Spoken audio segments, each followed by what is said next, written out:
eu gostaria de tratar desse tema, lidando com filhos desviados.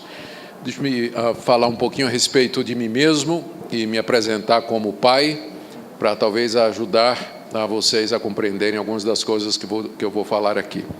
Eu nasci num lar evangélico, fui criado na igreja presbiteriana. Aos 16 anos de idade eu me desviei, saí da igreja e durante 6 anos eu vivi longe de Deus e de tudo aquilo que eu tinha aprendido dos meus pais. Voltei aos 22 anos e, pela graça de Deus, permaneço até o dia de hoje. Esse ano completo 35 anos de casado, sou casado com Minka, ela é filha de missionários. Os pais da Minka, além dela, tiveram mais 7 filhos, então é uma família numerosa. Então nós tivemos 4 filhos, 2 meninos e 2 meninas. A mais velha é casada com um pastor presbiteriano, eles são missionários no Rio Grande do Sul. Os 2 meninos do meio estão nos Estados Unidos, onde eles estudaram, e lá vivem, são solteiros, embora um esteja namorando sério.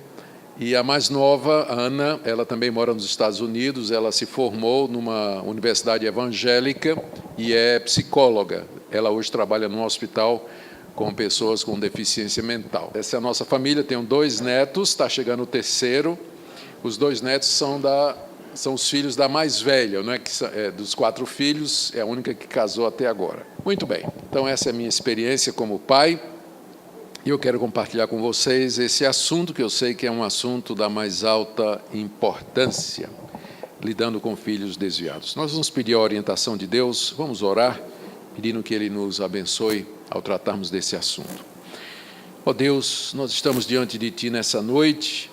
Nós queremos Te agradecer pela oportunidade de refletir sobre essas questões, que são questões afetas à nossa existência, e pedimos que o Senhor nos encaminhe, na verdade, nessa noite, que o Senhor conforte os pais que aqui se encontram, que o Senhor os encoraje, ajude, independente da situação em que os seus filhos se encontram. Pedimos que a todos nós seja concedida a Tua graça e o conforto do Espírito Santo. É o que pedimos em nome de Jesus. Amém. Muito bem, vamos aqui para o primeiro slide, onde nós temos um gráfico. Durante 10 anos eu fui chanceler da Universidade Presbiteriana Mackenzie, em São Paulo, que é a universidade da nossa igreja. Nós temos hoje 45 mil alunos. E muitos jovens evangélicos vão estudar lá. Porque filho de pastor presbiteriano não paga, então você deve imaginar que lá tem uma quantidade muito grande de jovens presbiterianos, não é, que foram criados na igreja, filhos de pastores.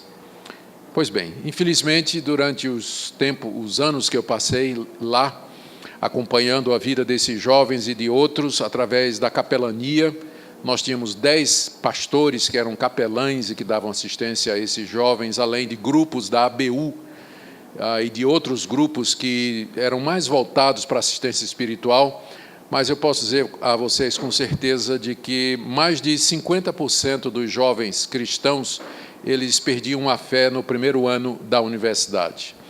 Essa estatística que estou apresentando a vocês aí, ela é baseada em estatísticas americanas, de universidades americanas, mas eu sei que corresponde muito de perto à realidade evangélica brasileira. De acordo com essa estatística, você tem, isso aqui foi feito, essa pesquisa foi feita entre jovens evangélicos depois de 1 ano na universidade, nas universidades americanas. Eles entraram evangélicos e 1 ano depois, então, foi feita a pesquisa e chegou-se a essa conclusão. 10% se desviaram completamente.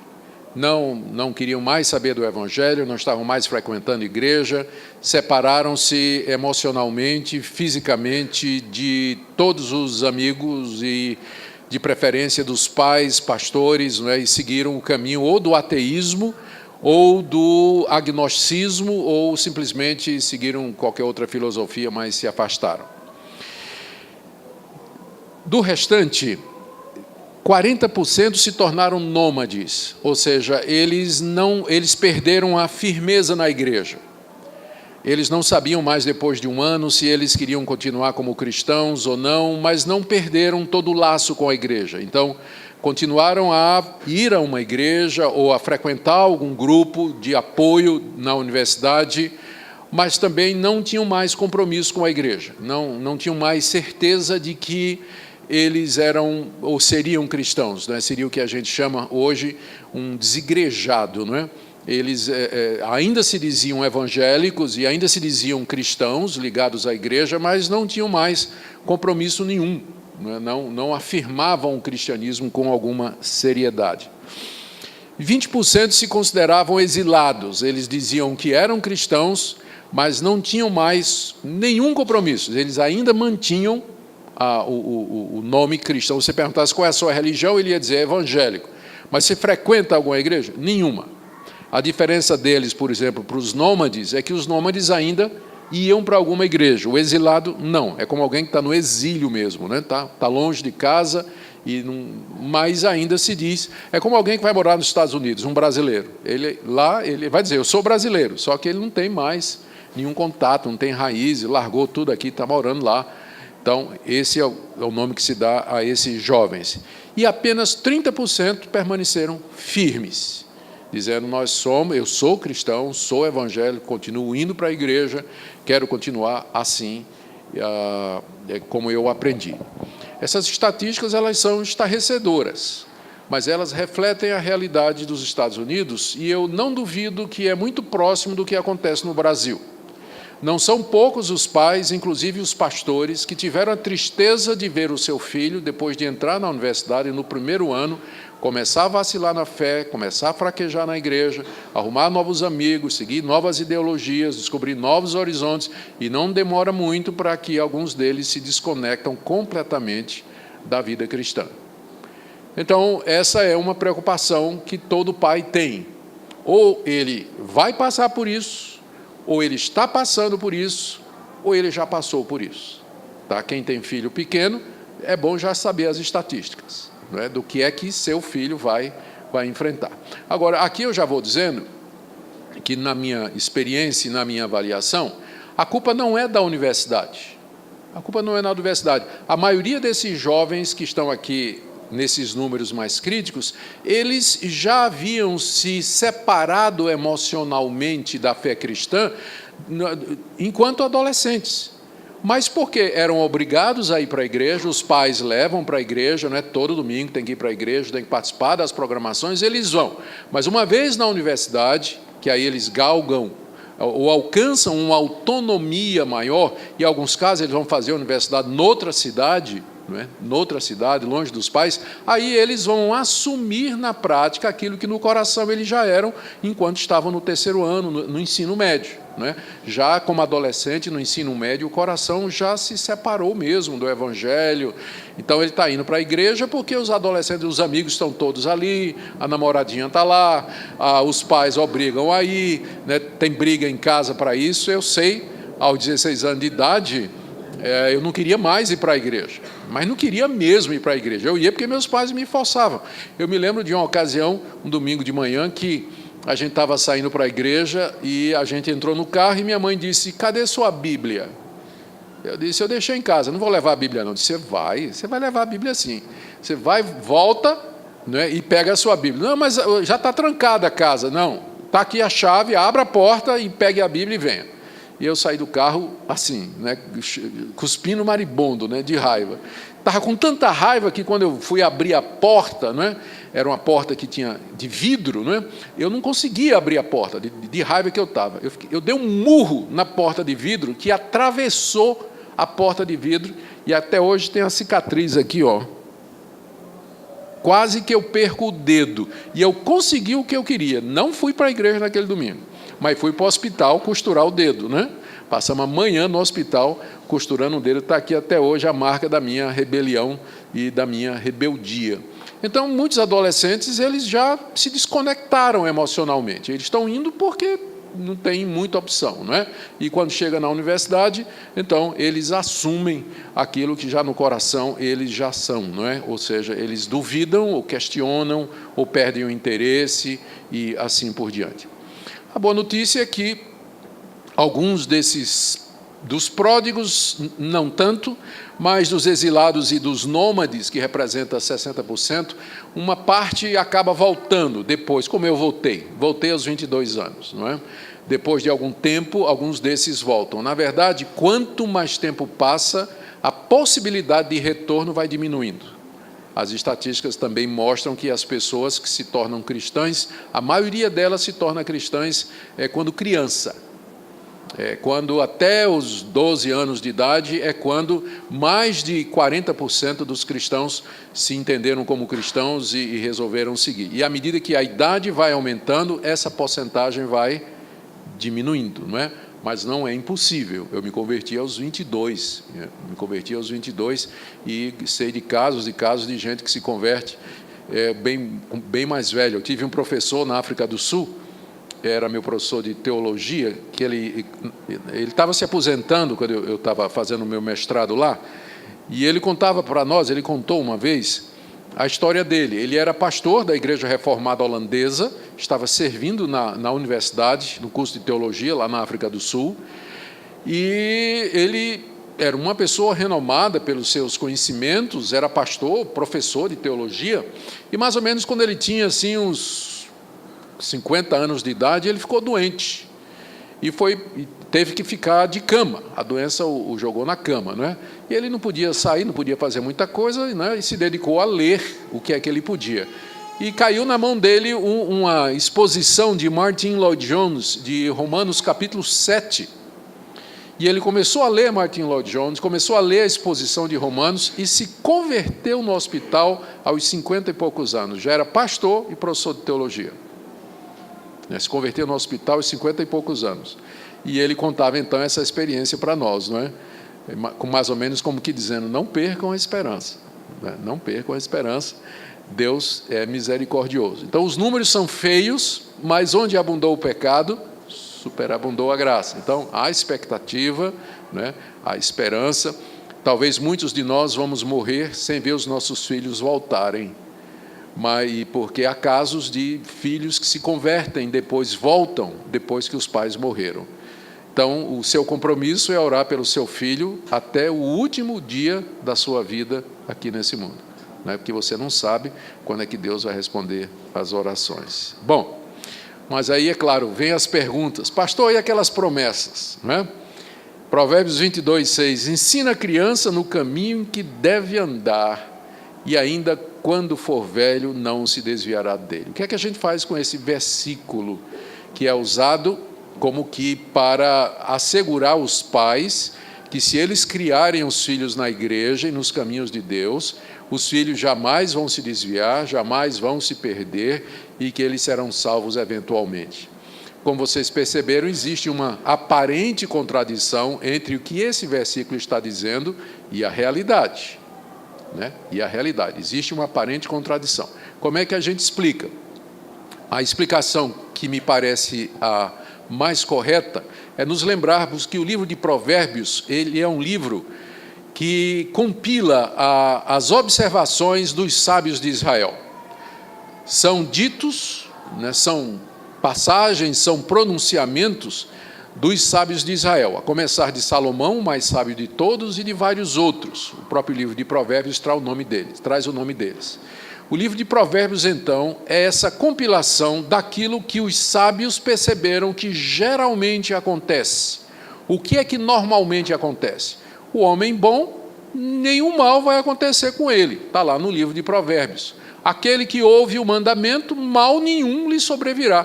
É isso o que geralmente acontece. Se a pessoa andar certo e fizer o que é correto, o mal não vai acontecer com ela.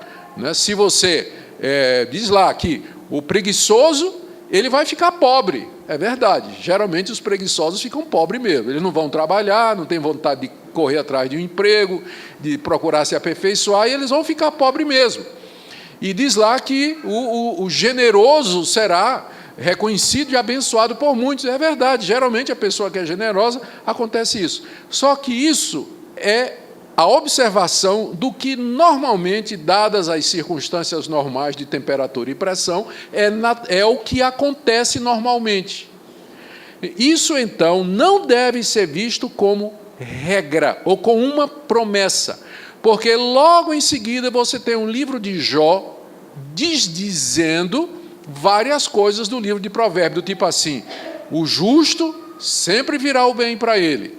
Aquele que anda no caminho do Senhor, o Senhor o protege. Tem vários provérbios que dizem isso. E logo em seguida vem o livro de Jó, onde um homem justo, temente a Deus, no único dia perdeu todos os filhos e todos os bens que ele tinha e ainda perdeu a sua saúde. E agora?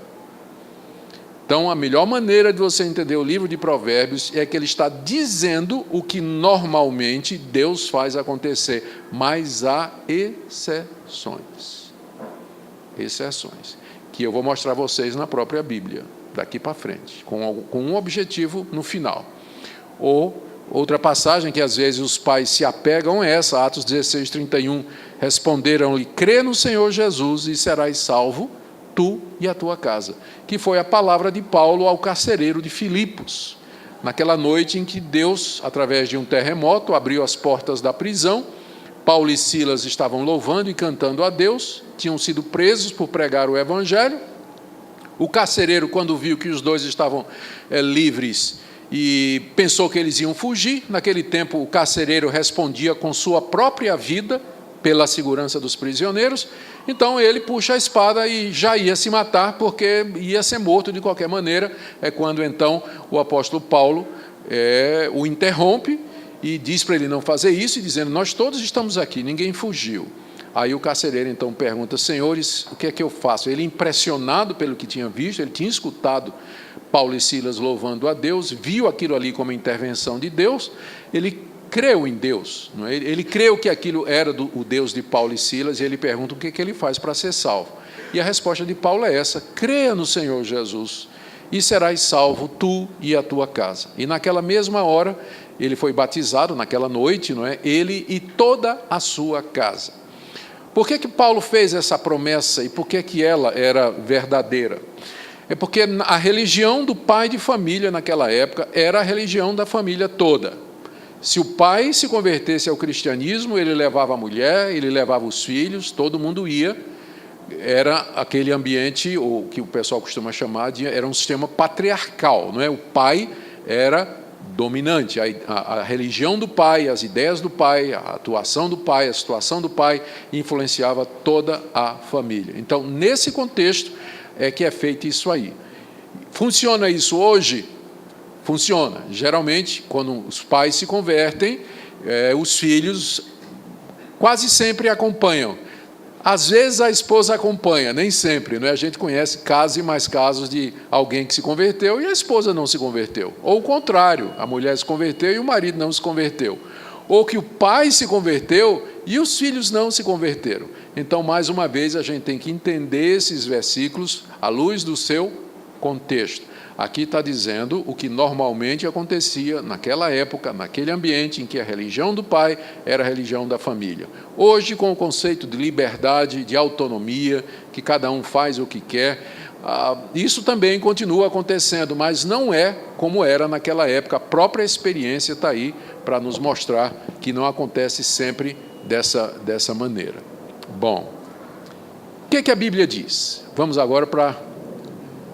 O que nós encontramos na Bíblia, além dessas passagens que nos dão alguma segurança e alguma garantia, nós encontramos diversos casos na Bíblia de homens de Deus cujos filhos não seguiram nos passos dos seus pais. Em alguns casos, parece claro que esses homens de Deus falharam.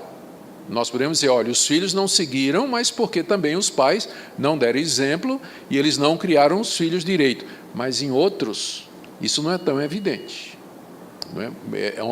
Eu vou mostrar aqui casos de homens de Deus que pareciam ter uma vida exemplar, mas cujos filhos não andaram nos caminhos de Deus. No final, eu tenho algumas conclusões que eu vou trazer para vocês.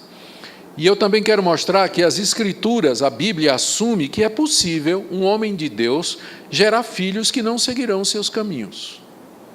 A Bíblia fala a respeito disso também. Então, vamos lá. Vamos começar com Isaac.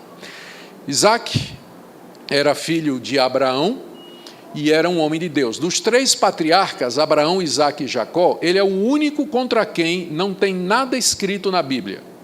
A Bíblia fala das fraquezas de Abraão, fala como ele mentiu, dizendo que a mulher dele, Sara, não era a mulher dele, mas que era uma irmã.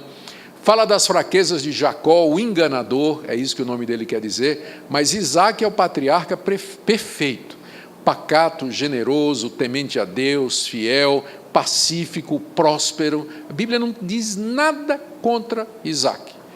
Agora, o que é que aconteceu? Ele teve 2 filhos, Jacó e Esaú. Jacó era aquela figura, né? Aquela figurinha carimbada. O nome dele quer dizer enganador, mas era crente, amava os seus pais e era temente a Deus. E Esaú era muito apegado aos seus pais, mas ele não seguiu no caminho que o seu pai Abraão que o seu pai Isaque e a sua esposa Rebeca haviam ensinado.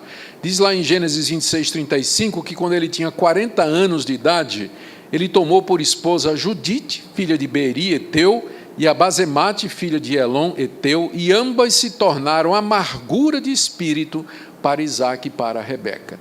Esaú não seguiu a orientação do seu pai, que ele tinha dado inclusive a Jacó, de que fosse procurar uma mulher crente de entre os próprios familiares, alguém temente a Deus. O que é que aconteceu? Esaú resolveu seguir o seu próprio caminho, virou as costas para a orientação do pai e arrumou 2 mulheres, uma só já era problema, né? Seria uma dessas, imagine 2, né? 2 etéias. E então essas etéias se tornaram uma amargura para a sogra, para Rebeca, já quando eles eram idosos, sofrendo com a atitude daquelas mulheres que eram as mulheres do filho. E aconteceu isso com esse homem de Deus, Isaque. Jacó era um homem de Deus, sim, um dos patriarcas, homem de fé e confiança no Senhor. Ele teve 12 filhos, mas somente um seguiu realmente no caminho da piedade. Os demais filhos venderam o irmão José, praticaram imoralidade e prostituição. Há vários relatos. Judá, por exemplo, vivia na prostituição. Uma vez pagou uma prostituta, vendeu por um cordão, e aquilo foi um problema depois. Levi e outro mataram uma vila inteira, ou seja, os filhos de Jacó são conhecidos por conta da impiedade em que eles viveram, à exceção do José. Você vê esse homem, que é homem de Deus, temente a Deus, ele era piedoso, ele é colocado no Novo Testamento como sendo um exemplo, está lá entre os heróis da fé, mas dos 12 filhos, parece que só um realmente andou nos caminhos de Deus. Ele não era, é claro, o melhor dos pais, mas ainda assim. Vamos pegar um homem aqui sobre quem a Bíblia não diz absolutamente nada contra, que era Samuel. Samuel foi o profeta que ungiu Saul, rei, e depois ungiu Davi.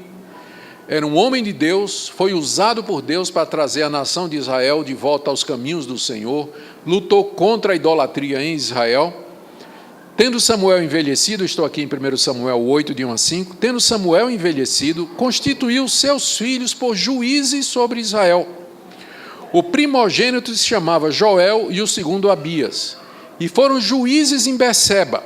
Agora veja só, porém seus filhos não andaram pelos caminhos dele, do caminho de Samuel. Antes se inclinaram à avareza e aceitaram subornos e perverteram o direito. Foram exatamente o contrário do pai, os dois. E Samuel era um homem temente a Deus. Então os anciãos, todos de Israel, se congregaram e vieram a Samuel, a Ramá, e lhe disseram: vê, já estás velho, e teus filhos não andam pelos teus caminhos. O povo percebeu.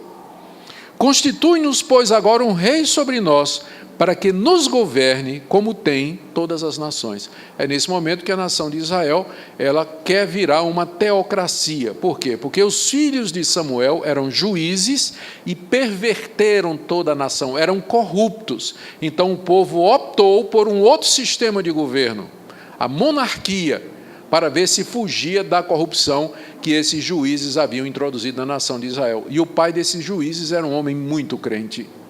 Mas esses os seus filhos eram homens corruptos, que não andaram no caminho de Deus. Davi, a Bíblia diz que era um homem segundo o coração de Deus. Davi cometeu pecados graves diante de Deus. De fato, como pai, como marido, Davi é uma negação completa. Mas ele era um homem de oração, era um homem temente a Deus. Escreveu a maioria dos salmos que nós temos hoje. Com ele Deus fez uma aliança, ele prometeu que da sua descendência sairia aquele que se assentaria para sempre no trono de Israel e no trono de todo o mundo. Contudo, os filhos de Davi, Amnon estuprou a irmã Tamar, Absalão matou Amnon, Absalão tenta matar Davi e tomar o trono. A família de Davi era uma bagunça. Era uma bagunça, os filhos de Davi. Apesar desse homem ser o que ele é, a gente conhece a piedade e a devoção de Davi lendo os salmos. Quem é que não se emociona lendo os salmos de Davi? Do amor que ele tinha para Deus, da proximidade que ele tem de Deus, do conhecimento que ele tem de Deus. Contudo, ele teve esse desprazer e essa tristeza de ver que a sua família era uma família que não andava nos caminhos de Deus, em grande parte por conta da sua irresponsabilidade também. Rei Ezequias, vou ler aqui, segundo livro dos Reis, 18, de 1 a 7. No terceiro ano de Oséias, filho de Elá, rei de Israel, começou a reinar Ezequias, filho de Acás, rei de Judá. Fez ele o que era reto perante o Senhor, removeu os altos, quebrou as colunas e deitou abaixo o poste ídolo. Confiou no Senhor, Deus de Israel, de maneira que depois dele não houve seu semelhante entre todos os reis de Judá, nem entre os que foram antes dele.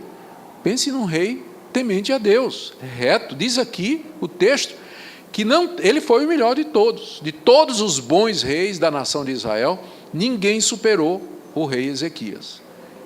Ele se apegou ao Senhor, não deixou de segui-lo e guardou os mandamentos que o Senhor ordenara a Moisés.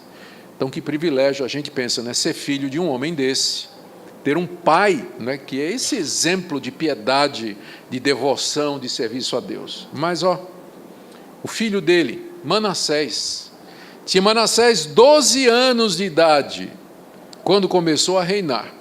Fez ele o que era... Manassés é o filho de Ezequias, não é? Fez ele o que era mal perante o Senhor, segundo as abominações dos gentios, que o Senhor expulsara de suas possessões, de diante dos filhos de Israel.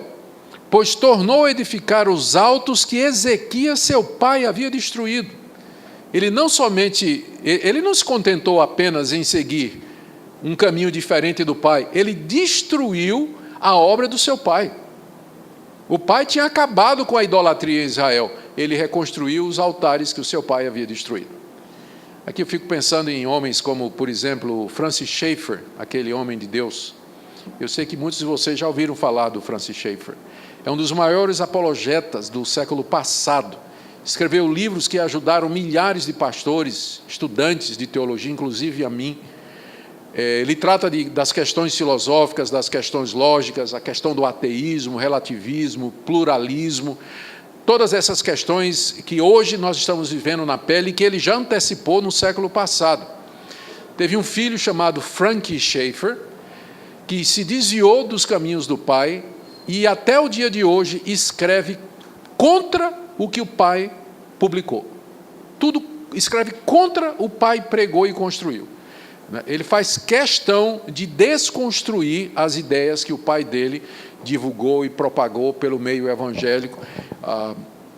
Grande homem de Deus, né, cujas obras até o dia de hoje são lidas nos seminários e servem de base para a disciplina de apologética, ou seja, a disciplina da defesa da fé. Pois bem, o filho dele vive para destruir o legado do pai, né? Vive para destruir o legado do pai, exatamente como a gente vê aqui Manassés fazendo. Ele tornou a edificar os altos que Ezequias, seu pai, havia destruído, levantou altares a Baal, fez um poste ídolo, e aí vai o relato, né? Queimou o filho como sacrifício ao deus Moloque, que era o deus que queria o sacrifício do primogênito, adivinhava pelas nuvens, era agoureiro, tratava com médios e feiticeiros, prosseguiu em fazer o que era mal perante o Senhor para o provocar ira.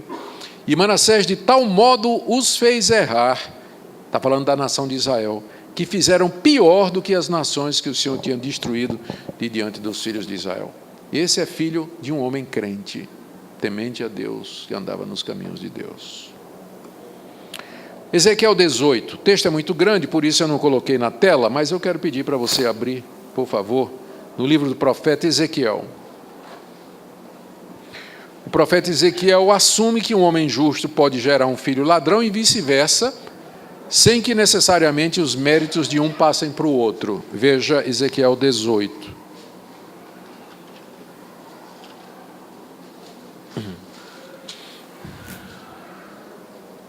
Vamos ler. Ezequiel capítulo 18, começando no verso 1. Veio a mim a palavra do Senhor dizendo: que tendes vós, vós que acerca da terra de Israel proferis esse provérbio dizendo: os pais comeram uvas verdes e os dentes dos filhos é que se embotaram? Então deixa eu explicar isso aqui. Ezequiel é o profeta que vive no começo do exílio. Aqui, tanto o reino do norte quanto o reino do sul já haviam sido levados respectivamente pelos assírios e babilônicos para o cativeiro. E lá no cativeiro, os filhos de Israel estavam dizendo assim: nós estamos sendo castigados pelos pecados que os nossos pais cometeram. Os nossos pais é que foram os idólatras, e a gente é que está pagando. Eles comeram a uva verde e os nossos dentes é que embotaram. Se a gente fosse atualizar a linguagem, né? Os nossos pais comeram a feijoada, mas a dor de barriga quem sentiu foi a gente. Então é isso que eles estão dizendo aqui, não é? E Deus vem através do profeta Ezequiel questionar: por que é que vocês estão dizendo isso? Verso 2: os pais comeram uvas verdes e os dentes dos filhos é que ficaram embotados. Quer dizer, os pais erraram, mas as consequências vieram para os filhos. Tão certo como eu vivo, diz o Senhor Deus, jamais direis este provérbio em Israel: eis que todas as almas são minhas, como a alma do pai, também a alma do filho é minha. A alma que pecar, essa morrerá. Sendo, pois, o homem justo e fazendo juízo e justiça, não comendo carne sacrificada nos altos, e aí ele dá uma relação daquilo que seria a justiça do israelita, não é? Que é simplesmente uma repetição da lei de Moisés.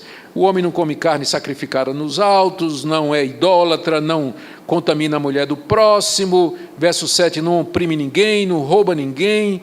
O verso 8, não é usurário, não recebe juros e faz o juízo entre homem e homem. Verso 9, andando nos estatutos, guardando os meus juízos. Final do verso 9, o tal justo certamente viverá. Ou seja, se uma pessoa cumprir tudo aquilo ali, então ele vai viver. Eu vou abençoá-lo, vou estar com ele e tudo mais. Agora veja o verso 10. Se ele gerar um filho ladrão, opa. Então quer dizer que pode acontecer, não é? Falou do homem justo, que faz tudo certinho. Se ele gerar um filho ladrão, pode acontecer que um homem justo gere um filho ladrão. Se ele gerar um filho ladrão, derramador de sangue, que fizer a seu irmão qualquer destas coisas, não cumprir todos aqueles deveres, comer carne sacrificada, e aí vai a relação, né? Contaminar a mulher do próximo, 12, oprimir o pobre necessitado, 13, emprestar com usura e receber juros, porventura esse ladrão viverá? Não viverá. Todas essas abominações ele fez e será morto, o seu sangue será sobre ele. Ou seja, ele teve um pai justo, um pai crente, temente a Deus, mas ele virou ladrão, ele virou abominável, adúltero, mentiroso e seguiu nos seus caminhos. Pergunta: a justiça do pai vai salvá-lo do castigo de Deus? Resposta: não. A alma que pecar, essa morrerá. A justiça do pai não será imputada a ele, ou seja, ele não vai ser livre dos seus pecados e das consequências por conta da justiça e da bondade do seu pai. Porque o princípio é esse: a alma que pecar, essa morrerá. Aí ele continua, no verso 14: eis que se ele gerar um filho, que veja todos os pecados que seu pai fez, e vendo não comer coisa semelhante, não cometer coisa semelhante, não comer carne sacrificada aos ídolos, não fizer isso, não fizer isso, não fizer isso, não fizer isso. Verso 17, no final: o tal não morrerá pela iniquidade de seu pai, certamente viverá. Também o contrário, um filho, um cara desonesto, ladrão, injusto, ímpio, adúltero, ele pode gerar um filho crente. Alguém que olhe assim e diga, eu não vou pelo caminho do meu pai, não. Isso meu pai está fazendo é contra Deus. Eu vou temer a Deus e fazer o que é certo. Aí, aqui Deus diz assim, a iniquidade do pai não cairá sobre a cabeça do filho, porque o filho viu o que aconteceu com seu pai, se desviou do mal e praticou o que é reto. Não é o meu tema, mas só aproveitando, essa é uma das passagens que a gente usa para dizer, ou para quebrar a maldição hereditária, né? O pessoal diz que se alguém, né, mesmo que seja crente, ande nos caminhos de Deus, está dando tudo errado para ele, é porque ele está sendo castigado por conta dos pecados do seu pai ou do seu avô. Essa é a teoria do movimento de batalha espiritual chamado maldição hereditária. Aí o que é que eles dizem? Você tem que fazer um mapeamento espiritual, você tem que fazer uma regressão para ver onde seus pais erraram, onde seus avós erraram, quebrar essa maldição para que você possa ser próspero aqui. Aqui está claro o profeta Ezequiel dizendo, né, que o que quebra a maldição é a conversão. Se a pessoa está andando nos caminhos de Deus, nenhum mal cometido pelos seus antepassados cairá sobre ele. Como ele diz aqui, ó, no verso 10, quanto ao seu pai, porque praticou extorsão, roubou os bens do próximo, fez que não era bom no meio de seu povo, eis que ele morrerá por conta da sua iniquidade. Agora veja a resposta do povo de Israel. Mas dizeis, por que não leva o filho à iniquidade do pai? Porque lá em Êxodo 20, está dito assim, não farás para ti imagem de escultura, não as adorarás, nem lhe darás culto, porque eu sou o Senhor teu Deus, Deus zeloso, que visito a iniquidade dos pais sobre os filhos, até a 3ª e 4ª geração daqueles que me aborrecem. E faço benignidade e misericórdia até 1000 gerações daqueles que me amam e guardam os meus mandamentos. Então, lá nos 10 mandamentos, tem essa ameaça, que Deus castiga a maldade dos pais nos filhos até a 3ª geração. Aí os israelitas aqui estão dizendo, mas e esse? O Senhor está dizendo que é cada um por si. Né? A justiça do pai não passa para o filho ladrão, e também a maldição do pai ladrão não passa para o filho justo. Mas e o mandamento lá? Olha a resposta aqui. Vós dizeis, por que não leva o filho à iniquidade do pai? Resposta, porque o filho fez o que era reto e justo, e guardou todos os meus estatutos e os praticou, por isso certamente viverá. A alma que pecar, essa morrerá. O filho não levará a iniquidade do pai, e nem o pai a iniquidade do filho. A justiça do justo ficará sobre ele, e a perversidade do perverso cairá sobre ele. Ou seja, aqui Ezequiel está interpretando o Êxodo 20 e dizendo o seguinte, sim, Deus castiga a maldade do pai no filho até a 3ª e 4ª geração, se os filhos andarem nos mesmos caminhos dos seus pais. Mas se o filho se arrepender, quebrou ali. Quebrou ali. Não precisa fazer cerimônia de quebra de maldição ou procurar uma profetisa ou um pastor ungido para quebrar a maldição. A conversão, a decisão de você andar nos caminhos de Deus, isso já encerra. Se alguém está em Cristo, o que é que ele é? Uma nova criatura. O que é que aconteceu com as coisas antigas? As coisas antigas passaram, tudo se fez novo. A conversão quebra esse círculo, ou esse ciclo, né? Esse ciclo. Então, o meu ponto aqui é que nessa argumentação toda, o profeta Ezequiel está assumindo que é possível um homem crente, justo, temente a Deus, gerar um filho ladrão, um filho ímpio, que não ande nos caminhos de Deus. Bom, diante dessas evidências aqui, eu queria trazer 5 pontos para os pais. Eu, pai como vocês, tá bem? Primeira coisa que é muito difícil, parece óbvio, mas não é. Nem sempre é fácil. É você lembrar que você não é o Espírito Santo. Você não é o Espírito Santo. Quem converte seu filho é o Espírito Santo e não é você. Você pode ensinar a palavra de Deus para ele, pode levar ele para a igreja, você pode dar testemunho para ele pode crescer no meio evangélico, os amiguinhos tudo evangélico, crescer na igreja, na escola dominical, Mas se o Espírito de Deus não regenerar, iluminar, abrir os olhos, chamar, converter, nada disso adianta. Não é você que converte seu filho. Por que eu digo isso? Porque pais que têm filhos desviados, às vezes eles carregam uma culpa enorme. Uma culpa enorme. Eles acham, eles pensam que a não conversão do filho é por conta de erro que eles cometeram. Agora eu vou dizer uma coisa para você. Se o seu filho se converter, não vai ser por sua causa, vai ser apesar de você. Porque todos os pais cometem erros. Todos cometem. Briga na frente dos filhos, diz uma palavra descuidada na frente dos filhos, são incoerentes, eles dizem para o filho, não faça isso, e os filhos pegam eles fazendo exatamente aquilo que disseram para o filho que não ia fazer. Então, se seu filho é crente, é apesar de você, e não por sua causa. E não por sua causa. Então,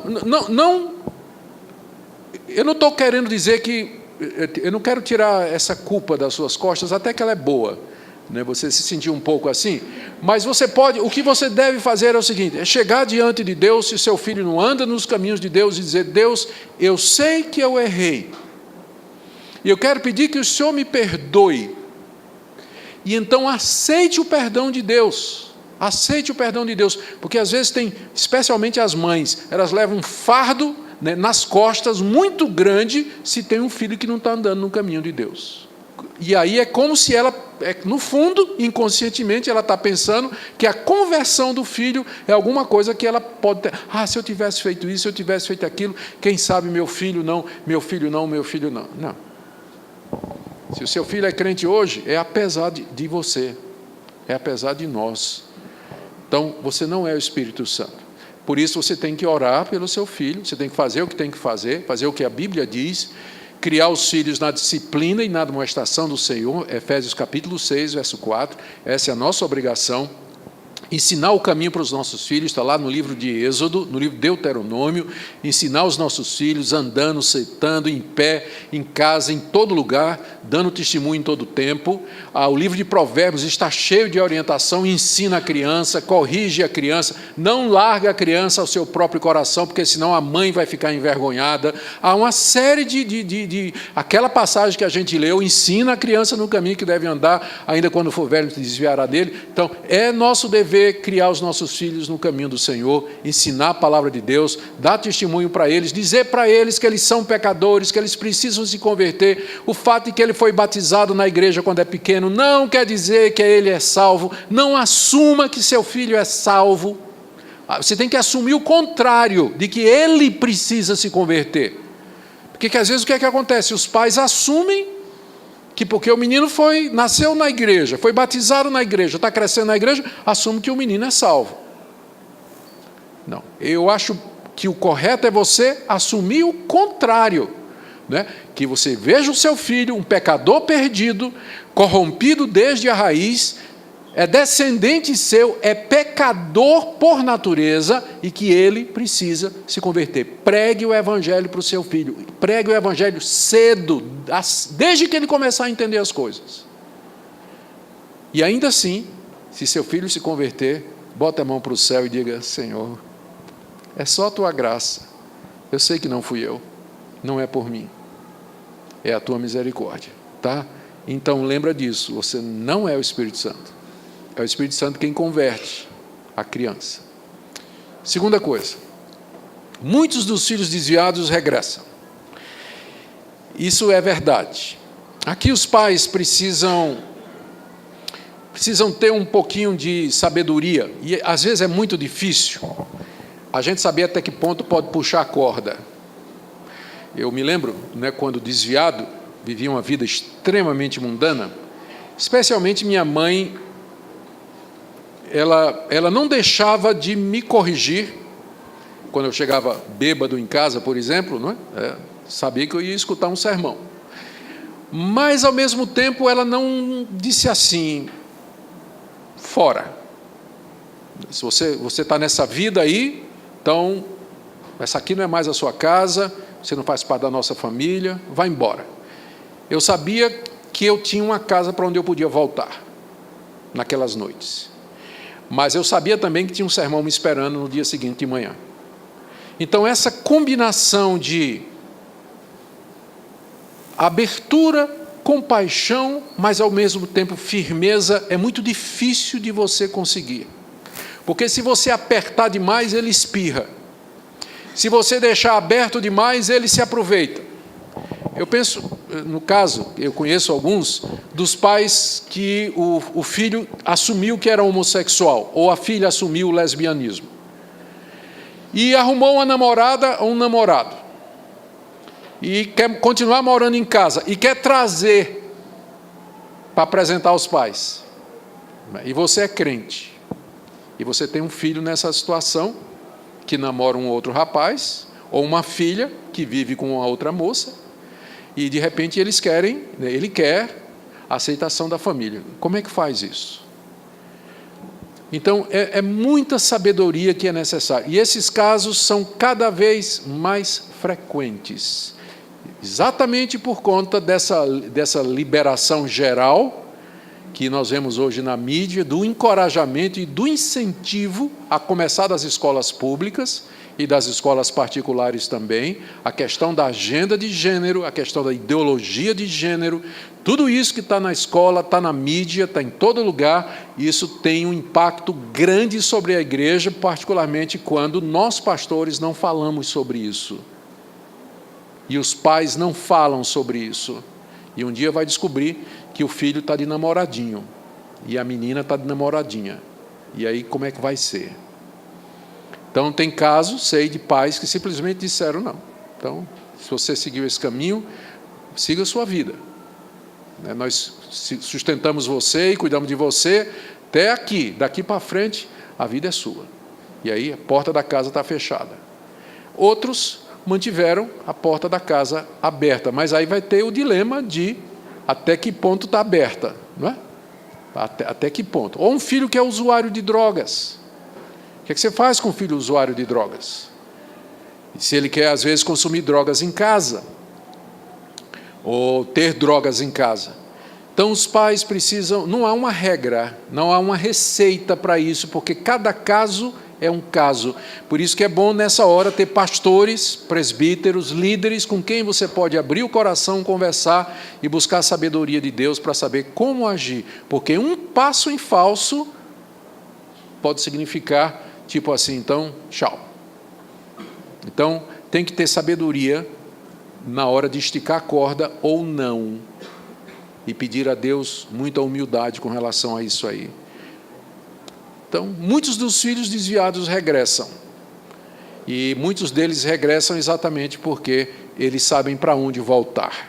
Eles sabem que tem pai e mãe que amam, que oram, que não concordam com a vida deles, mas que não deixaram de ser papai e mamãe e não deixaram de orar por eles e cuidar deles. Então, está aí. Terceiro, lembre que você não está só. Muitos homens e mulheres de Deus sofreram e sofrem com isso. A quantidade de casais crentes que sofrem com isso é muito grande. Uma vez eu tive uma experiência, há muitos anos passados, eu era pastor da equipe pastoral de uma igreja em São Paulo, onde eu vivi 20 anos. E nós estávamos procurando um pastor titular, pastor efetivo da igreja. E então o conselho tinha convidado vários pastores para entrevistar, não é? Antes de apresentar a assembleia para a votação. E eu conhecia um pastor que era um homem de Deus, pregava bem, era muito carinhoso, muito bem casado, muito pastoral e tudo, mas os 2 filhos que ele tinha eram completamente desviados. Era um pastor novo, não é? Meus filhos eram bem pequenos ainda. Aí eu disse, eu não vou nem apresentar esse nome, porque, né, na hora que o conselho souber que o pastor tem 2 filhos desviados, está fora, né? Mas alguém descobriu o nome dele e convidou o pastor. E o pastor veio para a reunião do conselho. E na reunião do conselho, né, eu assim, que ninguém pergunte, porque eu conheço a situação. não deu outra, um presbítero foi em cima, não é? Disse, e sua família, pastor, seus filhos? Disse, meus irmãos, eu tenho 2 filhos, mas no momento eles estão desviados da igreja. Eu disse, pronto, acabou a candidatura dele agora. Para minha surpresa, alguns dos presbíteros disseram, não, isso para mim, isso eu sei, nós entendemos, pastor, se o senhor não vier, não é por conta disso, porque o senhor vai ter experiência e o senhor vai ajudar dezenas de casais na nossa igreja que passam pelo mesmo problema. Inclusive, ali no conselho tinha presbíteros cujos filhos não estavam andando nos caminhos de Deus. Então, há mais gente do que a gente imagina passando por isso. Então, não pense que você está sozinho, não pense que é marcação, ou que Deus escolheu você para fazer você infeliz, não é? Porque os meus filhos, né, e não, de repente, o pior é isso, você olha assim, você é bem casado, criou os filhos no caminho de Deus, os filhos estão fora da igreja, e aquele casal da igreja que vivia brigando, todo mundo sabia, saía nos tapas, os filhos cantam no louvor, é dirigente da UPA, está tudo lá, você olha para Deus, Deus não é justo. Não acontece isso? Você vai dizer, Deus não é justo. Mas a gente não sabe os caminhos de Deus. Não sabe os caminhos de Deus. 4, aprender a pedir e aceitar o perdão de Deus. Isso aqui eu já antecipei no primeiro ponto, quando eu disse que a gente não é o Espírito Santo. Nós vamos ter que aprender a pedir perdão a Deus mesmo pelas nossas falhas como pai e como mãe. Nós erramos, nem sempre nós fizemos o que é correto, mas aí nós temos que pedir o perdão e aceitar o perdão, porque às vezes a gente pede, mas não aceita. A gente continua se sentindo culpado, condenado, rejeitado por conta dessa situação. Não estou dizendo que não houve erro, mas eu estou dizendo que uma vez que a gente se arrependeu, reconheceu e pediu perdão, a gente devia aceitar o perdão. E a última orientação, a última coisa que eu queria dizer aqui, à luz do que nós já vimos, era isso de manter a porta aberta. Eu não sei de que maneira você vai conseguir fazer isso, porque, como eu disse, cada caso é um caso, mas eu acredito que o melhor caminho sempre é o caminho da misericórdia e da compaixão. Por pior que seja, mas sempre, às vezes, totalmente aberta, às vezes semi-aberta, às vezes só 2 dedinhos de fresta, não é? Mas você que vai saber até que ponto ela vai estar aberta, mas o meu ponto é que ela deve ficar aberta. O quanto, aí é alguma coisa que a situação vai definir. Mas não exclua seu filho da sua vida, não corte de vez todo o relacionamento com ele por conta disso, porque um dia a graça de Deus pode alcançá-lo e ele precisa saber que ele pode voltar para casa, como o filho pródigo um dia voltou e o pai estava esperando por ele. Muito bem. Agora vamos para esse caso aqui, no caso de presbíteros e pastores. 1 Timóteo 3,4. Diz lá o apóstolo Paulo que o presbítero tem que ser alguém que governe bem a própria casa, criando os filhos sob disciplina com todo respeito, pois se alguém não sabe governar a própria casa, como cuidará da igreja de Deus? 1 Timóteo 3,4. E Tito 1,6, alguém que seja irrepreensível, marido de uma só mulher, que tenha filhos crentes que não são acusados de dissolução, nem são insubordinados. Estas são as qualificações que a Bíblia exige para alguém ser pastor e ser presbítero.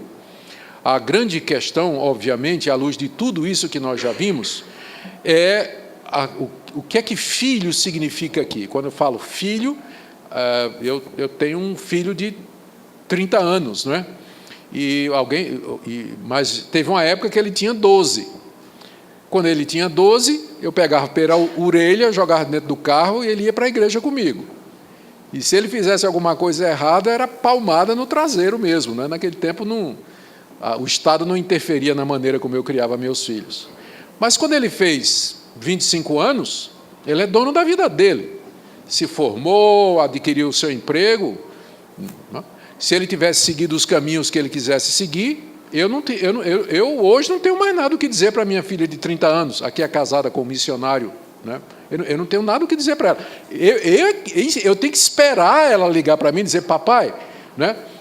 O que é que o senhor acha dessa situação, dessa decisão? Aí eu digo, sim, né? O avô precisa ter muito. E aí, quando os netinhos, né? Meus netinhos, os filhos dela, aí precisa ter mais cuidado ainda. Por falar nisso, em breve, eu aproveitar para fazer propaganda, com licença, viu, pastor? Lá na primeira igreja nós vamos fazer o primeiro simpósio para avós do estado de Goiás. Tá? Porque, já notou, quem é que cria os filhos no final? É avô, né? E não tem nenhum simpósio, não tem livro. É raro. Procure um livro que diga assim, como é que o avô deve lidar com os netos. Vai ser difícil encontrar. Então, vá se preparando que nós vamos ter aí, vamos tentar ajudar os avós, porque diz que o avô estraga, né? Diz que o avô estraga. Às vezes não. Nós temos casos e nós vamos contar a experiência de avô, que se não fosse o testemunho do avô e da avó, a criança ficaria sem rumo mesmo. Então, os avós têm um papel muito importante na criação dos netinhos. Mas, no caso, né, a gente fica na expectativa do filho pedir, né, porque já tem idade. Voltando ao meu texto, eu acho que essas passagens aqui estão se referindo àquela situação em que as crianças ainda estão debaixo da autoridade do seu pai. Porque uma vez que cresceram, né, se tornaram grandes e seguiram sua própria vida, qual é a responsabilidade do pai? Não tem mais nenhuma. Mas enquanto a criança estiver debaixo da autoridade do pai, estiver em casa, for criada pelos seus pais, depender dos seus pais, então ela tem que andar nos caminhos do pai, seguir as regras da casa, seguir os caminhos da família, não é? Agora, se alguém tem filhos adolescentes em casa, que depende dele, os filhos são descrentes, são desobedientes, são profanos, são ímpios, esse homem está desqualificado para ser presbítero e para ser pastor. Ele está desqualificado. Não é? Então, está falando enquanto os filhos estão debaixo da nossa autoridade. E a última pergunta que todo mundo diz: pastor, e como é que então vai ser lá no céu? Porque o meu filho, ele morre longe do evangelho, vai para o inferno, e eu lá no céu vou me lembrar dele. Como é que eu vou ser feliz no céu? Aí as pessoas saem com aquela solução: não, no céu a gente não vai lembrar de nada. Essa às vezes é uma resposta que o pessoal diz, não é? Mas eu não creio que essa resposta é bíblica. Não há nada na Bíblia que diga que depois da morte, quando você chegar no céu, você vai acordar lá como uma pessoa tão completamente nova que você não tem memória de nada de que lhe aconteceu aqui. Ao contrário, todos os exemplos que a gente tem de pós-morte na Bíblia é de que as almas, as pessoas estão conscientes de que elas lembram. Parábola do rico e Lázaro, as almas dos mártires em Apocalipse capítulo 5, que perguntam a Deus: até quando o Senhor não vai vingar o nosso sangue daqueles que nos mataram na terra? Então não se console com essa expectativa de que Deus vai deletar o seu HD lá no céu e você não vai lembrar de absolutamente mais nada. Porque o caminho é outro. O caminho que a Bíblia nos ensina é que a nossa verdadeira família é a família da fé, e que os laços espirituais, eles são superiores aos laços carnais e sanguíneos, a tal ponto de que a alegria e o regozijo de estar em família espiritual no céu vai superar qualquer tristeza que aqui nessa vida eu tenha tido com a minha família carnal. Olha o que Jesus disse: não penseis que vim trazer paz à terra. Não vim trazer paz, mas espada. Pois eu vim causar divisão entre o homem e seu pai, entre a filha e sua mãe, e entre a nora e sua sogra. Assim os inimigos do homem serão os da sua própria casa. Quem ama seu pai ou sua mãe mais do que a mim, não é digno de mim. E agora isso aqui, olha. Quem ama seu filho ou sua filha mais do que a mim, não é digno de mim. E quem não toma sua cruz e vem após mim, não é digno de mim. Ou seja, o nosso amor e a nossa devoção a Jesus Cristo encherão de tal maneira a alegria de estar com Ele, encherá de tal maneira o nosso coração, a nossa alma, que nenhuma das lembranças terrenas poderá tirar um mínimo que seja desse gozo que nos é prometido no céu. Então, ainda que você se lembre, a perspectiva da glória, ver as coisas agora da perspectiva de Deus, não vai roubar a sua alegria lá no céu. Aqui tem uma outra passagem onde o próprio Jesus disse assim, isso está lá em Marcos 3, de 31 a 34. Chegaram sua mãe e seus irmãos, e tendo ficado lá de fora, mandaram chamá-lo. Muita gente estava sentada ao redor dele e disseram: Olha, tua mãe, teus irmãos e irmãs estão lá fora à tua procura. Então Jesus respondeu dizendo, quem é minha mãe e meus irmãos? E correndo olhar pelos que estavam assentados ao redor, disse, eis minha mãe e meus irmãos. Portanto, qualquer que fizer a vontade de Deus, esse é meu irmão, irmã e mãe. Com isso, Jesus está dizendo que a nossa verdadeira família, a família que vai durar para sempre, aquela que vai realmente contar na eternidade, é a família de Deus. São os nossos irmãos em Cristo Jesus, unidos ao irmão mais velho, que é o Senhor Jesus, todos os filhos adotados por Deus, na mediação de Jesus Cristo, pelo poder do Espírito Santo. Isso vai de tal maneira encher nosso coração na glória, que qualquer lembrança terrena aqui, ela será infinitamente insignificante e em nada vai perturbar a nossa alegria no céu. Conclusão. Vamos para o último ponto aqui. Primeiro, aos que pretendem casar e ter filhos. Eu devia ter começado com um item, né? Aos que pretendem casar e não ter filhos. Porque cresce o número de casais que resolvem casar e não ter filhos. E, em parte, é por conta de pregações como essa que eu acabei de fazer. Né? Pastor, se metade do que o senhor está dizendo é verdade, eu não quero ter filho, não. Mas olhe para a outra metade, que é boa. Né? Olhe para a outra metade, olhe para o ensino bíblico, olhe para outros exemplos. Filhos são bênção de Deus, até mesmo quando eles são complicados, quando eles trazem dificuldade, quando eles são motivo de tristeza e preocupação, ainda assim, eles são instrumento de Deus para nos abençoar, para nos alegrar e para nos conduzir. Eu fico pensando, né, quando eu ficar velho, e se eu não tivesse filho, eu tenho 4, e o que é que eu fiz? Eu investi na educação de todos eles. Eu podia ter comprado casa, podia ter adquirido propriedade, mas eu fiz o contrário, eu fui esperto. Eu investi na educação deles, estudaram em boas universidades, 3 deles nos Estados Unidos, hoje estão todos bem financeiramente e eu não tenho nada. E aí eu sempre digo para eles, vocês são o meu seguro. Quando eu ficar velhinho, eu e sua mamãe, eu não vou ter para onde ir, né? A aposentadoria do INSS, então adivinha quem vai cuidar de papai e mamãe? Não é? Adivinha? Por quê? Porque eu passei minha vida toda investindo em vocês, agora vocês, no final da minha vida, vocês vão investir em mim. Pode parecer mercenário, né? E é mesmo, né? E é mesmo. Mas eu digo isso brincando para eles, né? É claro que eu falo isso brincando. Mas você ficar velho, sozinho, e não tem ninguém, você não está sentindo agora, mas quando... Tem um ministério de idosos na minha igreja. A solidão é uma coisa terrível. Eu sei que tem filhos que largam o pai mesmo, mas a maioria dos filhos tem algum amor ou algum afeto com o pai, com a mãe idosa, e acompanha, leva para casa, cuida até o fim da vida. Eu quero ver você sozinho, doente, jogado no hospital, num abrigo, sem ter para onde ir, ou no seu apartamento, e sem ter ninguém. Então, pense 2 vezes se você não quer ter filhos. Eu sei que eu estou sendo utilitarista, não é? Estou sendo assim meio que dizendo para o seu próprio bem. Para não falar na orientação da Bíblia a respeito da felicidade e da alegria de ter filhos. Aos que pretendem casar e ter filhos, já vá sabendo das condições, das dificuldades, se preparando, né? Porque é isso mesmo que a Bíblia com clareza mostra. Eu acho que eu deixei claro na Bíblia, né? O que é que pode acontecer, e a própria experiência mostra também.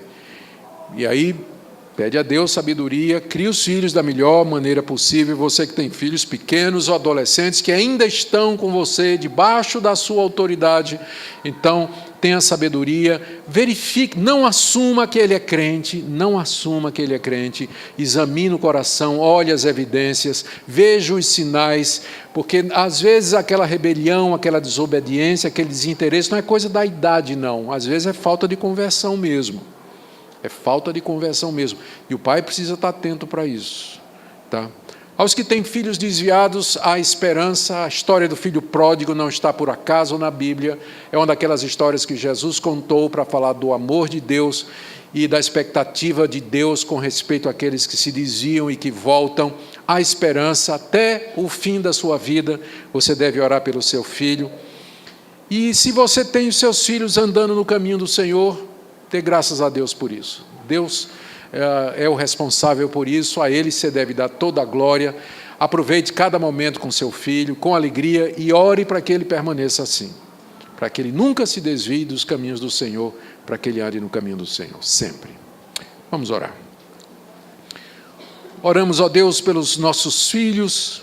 Eu quero orar pelos adolescentes, pelas crianças do teu povo, que eles te conheçam nessa idade, enquanto cedo, que se virem para ti. Oro pelos pais que estão lutando com filhos difíceis, dá-lhes humildade, paciência, quebrantamento, perseverança, para que nunca desistam dos seus filhos. E ajuda a tua igreja, o teu povo, o último baluarte da moral e da verdade, o último lugar onde ainda os bons costumes são ensinados e pregados. Preserva a tua igreja aqui nesse mundo. Em nome de Jesus. Amém.